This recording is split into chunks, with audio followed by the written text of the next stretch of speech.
AP BJP నాయకులు ఇవాళ Polavaram project సందర్శన యాత్ర చేపట్టారు. ఏపీ బీజేపీ అధ్యక్షుడు మాధవ్, మంత్రి సత్యకుమార్, కేంద్ర మంత్రి భూపతిరాజు శ్రీనివాసవర్మ, ఎంపీ పురంధేశ్వరి, ఎమ్మెల్యే నల్లమిల్లి రామకృష్ణారెడ్డి ఆధ్వర్యంలో బీజేపీ శ్రేణులు పోలవరం ప్రాజెక్టును సందర్శించనున్నారు.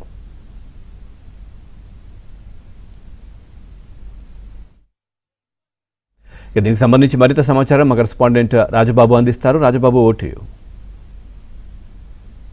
ఈరోజు పోలవరం సందర్శన యాత్ర ప్రారంభించింది. ఈరోజు రాజమండ్రి నుంచి పోలవరం ప్రాజెక్టు సందర్శన కోసం బీజేపీ బృందం బస్సులో బయలుదేరుతున్న ఆ దృశ్యాలను కూడా మనం విజువల్స్లో చూడవచ్చు. బీజేపీ రాష్ట్ర అధ్యక్షుడు మాధవ్, అదేవిధంగా వైద్య ఆరోగ్య శాఖ మంత్రి సత్యకుమార్ యాదవ్, కేంద్ర మంత్రి Srinivasa Varma, BJP MP Purandeswari, MLC Somu Veerraju, Satyakumar Yadav ఉన్నారు. మనం ఆయనతో కూడా మాట్లాడి అసలు బీజేపీ సందర్శన యాత్ర కోసం ఈ లక్ష్యం ఏంటనేది మనం తెలుసుకుందాం. సార్, ఈరోజు బీజేపీ సందర్శన యాత్ర లక్ష్యం ఏంటి?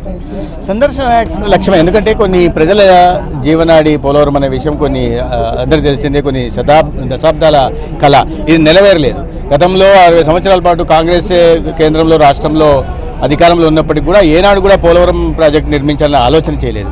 అయితే కేంద్రంలో ఎన్డీఏ ప్రభుత్వం నరేంద్ర మోడీ గారి నాయకత్వంలో వచ్చిన తర్వాత ఆంధ్ర ప్రజల ఆకాంక్షల మేరకు పోలవరం నిర్మించాలనే ఉద్దేశంతో ఇవాళ దాదాపు 21,000 కోట్లతో ఇప్పటికీ నిధులు మంజూరు చేయడం జరిగింది. అయితే గతంలో రాయలసీమ ప్రాంతం నుంచి వచ్చిన జగన్మోహన్ రెడ్డి గారు దీన్ని పూర్తిగా విస్మరించి 5 ఏళ్ల పాలలో కేంద్రం అదనంగా రాష్ట్రానికి ఆనాడు దాదాపు 9,000 కోట్లు ఇచ్చినప్పటికీ కూడా 1% పనులు కూడా పూర్తి చేయకపోగా పూర్తిగా అవగాహన రాహిత్యంతో చేసిన పని కారణంగా కాఫర్ డ్యామ్కి డాఫ్రమ్ వాళ్ళకి తేడా లేని వాళ్ళని మంత్రులుగా పెట్టిన కారణంగా ప్రాజెక్టుకు ఎంత నష్టం జరిగిందో మనకు తెలుసు. వీటిని అన్నింటినీ సరిచేస్తూ ఇవాళ పోలవరం ప్రాజెక్టును పూర్తి చేసి వచ్చే సంవత్సరానికి దాన్ని పూర్తి చేసి ప్రజలకు సాగునీటి అవసరాలు అందించే దిశగా కేంద్ర ప్రభుత్వం నిధులు మంజూరు చేస్తుంటే రాష్ట్రంలో ముఖ్యమంత్రి గారు కూడా త్వరితగతిన పనులు చేయడం కోసం నిరంతరం సమీక్షలు నిర్వహిస్తూ స్వయంగా తనే ప్రాంతానికి వెళ్ళి పర్యవేక్షిస్తూ ఇవాళ పోలవరంని పరుగులు ఇస్తున్నారు. 8 దశాబ్దాల కళ నెరవేరబోతున్న సందర్భంగా వాటిని వెళ్ళి చూసి అక్కడ పనులు ఏమాత్రం జరుగుతున్నాయో అక్కడ ప్రోగ్రెస్ కూడా కేంద్ర పార్టీకి కూడా తెలియజేసే దిశగా ఇవాళ కేంద్ర మంత్రి ఎంపీల ద్వారా కూడా కేంద్ర ప్రభుత్వం దృష్టికి తీసుకెళ్లే ప్రయత్నం చేస్తున్నాం. కేంద్ర మంత్రి శ్రీనివాస వర్మ ఉన్నారు, అంటే మాట్లాడుతున్నారు. సార్, చెప్పండి సార్, అంటే పోలవరం ప్రాజెక్టును మార్చి నాటికి పూర్తి చేస్తామని ముఖ్యమంత్రి చంద్రబాబు ప్రకటించారు. ఈ సందర్శన యాత్ర ద్వారా ఏమైనా పునరావాస సమస్యల కోసం కేంద్రం దృష్టికి తీసుకెళ్లే అవకాశం ఉంది? ఏదైతే ఆ రోజు భారతీయ జనతా పార్టీ చెప్పిందో మరి 14 తర్వాత ఏదైతే ప్రధానమంత్రి నరేంద్ర మోడీ గారి నాయకత్వంలో పోలవరం ప్రాజెక్టు పనులు శరవేగంగా కొనసాగుతున్నాయనేటువంటి విషయాన్ని ఇక్కడ మనం ప్రస్తావించాలి. అయితే ఏదైతే 19 నుంచి 24 వరకు పనులు నత్తనడకన కొనసాగాయి, కేంద్రం నుంచి పెద్ద ఎత్తున నిధులు విడుదలవుతున్నటువంటి కారణంగా ఈ ప్రాజెక్టు అతి త్వరలోనే ఏదైతే ఆంధ్రప్రదేశ్ రాష్ట్ర ప్రజల యొక్క చిరకాల వాంఛ ఉన్నదో త్వరలోనే తీరనుంది అనేటువంటి విషయం యథార్థం.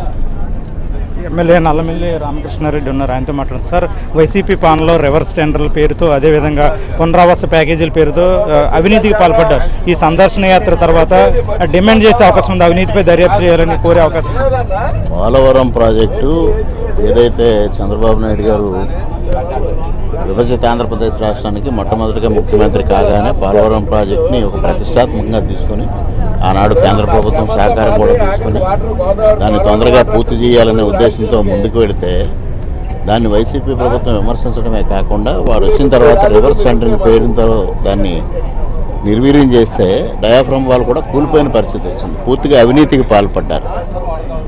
ఆ తర్వాత మరలా ప్రజలు డబుల్ ఇంజిన్ సర్కార్కి పట్టం కట్టిన తర్వాత ఇవాళ కేంద్ర ప్రభుత్వం యొక్క సహకారంతో 20,500 కోట్లు రిలీజ్ చేశారు.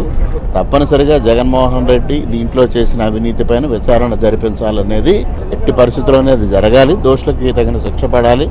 తద్వారా ప్రాజెక్టుకు జరిగిన నష్టం ఏంటో ఆంధ్రప్రదేశ్ ప్రజానీకానికి తెలియాలనేది కూడా మా డిమాండ్. ఇప్పటి వరకు కూడా మనం ఇక్కడ బీజేపీకి సంబంధించి కేంద్ర మంత్రి శ్రీనివాస్ వర్మ, రాష్ట్ర మంత్రి సత్యకుమార్ యాదవ్, ఎమ్మెల్యే నల్లమిల్లి రామకృష్ణారెడ్డితో కూడా మాట్లాడడం జరిగింది. ఇది బీజేపీ ఈరోజు పోలవరం ప్రాజెక్టు సందర్శన యాత్ర కోసం రాజమండ్రి నుంచి పోలవరం వరకు యాత్ర చేపట్టిన పరిస్థితి. Over to studio.